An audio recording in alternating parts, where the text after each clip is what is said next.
આપનું સ્વાગત છે. આજે આપણે જે વિષય પર વાત કરવાના છીએ એમ કે એ છે રાશિ પ્રમાણે દેવી લક્ષ્મીના મંત્રો. હા, અને એના દ્વારા ધન અને સમૃદ્ધિ કેવી રીતે પ્રાપ્ત કરી શકાય એના પર એક સ્રોત છે આપણી સાથે. બરાબર. તો ચાલો આ જે માહિતી છે એમાં થોડા ઊંડા ઉતરીએ. ચોક્કસ.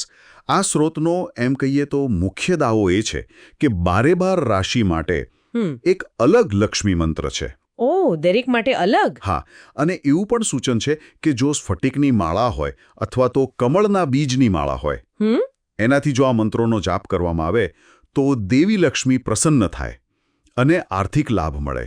એટલે અહીં સ્પષ્ટતા કરવી જરૂરી છે કે આપણો હેતુ મતલબ આ સ્રોતમાં જે કહ્યું છે એ સમજવાનો છે. બિલકુલ. રાશિ, મંત્ર અને એનાથી જે લાભ થવાનું કહેવાયું છે એની વચ્ચેનો સંબંધ સમજવો. આપણે આ વાતનું સમર્થન નથી કરી રહ્યા. વાહ, ના, બિલકુલ નહીં. આપણે તો ફક્ત જે માહિતી મળી છે એનું વિશ્લેષણ કરી રહ્યા છીએ. પણ એ વાત રસપ્રદ છે કે કેવી રીતે ચોક્કસ મંત્રોને ચોક્કસ રાશિઓ સાથે જોડવામાં આવ્યા છે.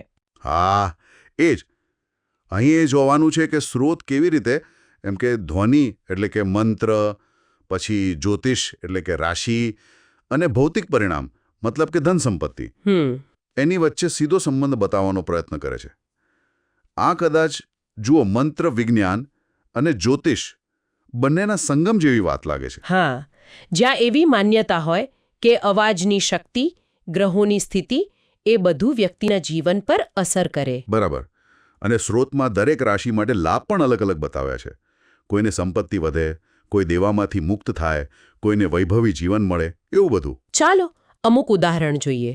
જેમ કે મેષ રાશિ. હા, એમના માટે શું છે? મેષ રાશિ માટે સ્રોતમાં મંત્ર છે ઓમ એમ ક્લીમ સૌમ. ઓકે.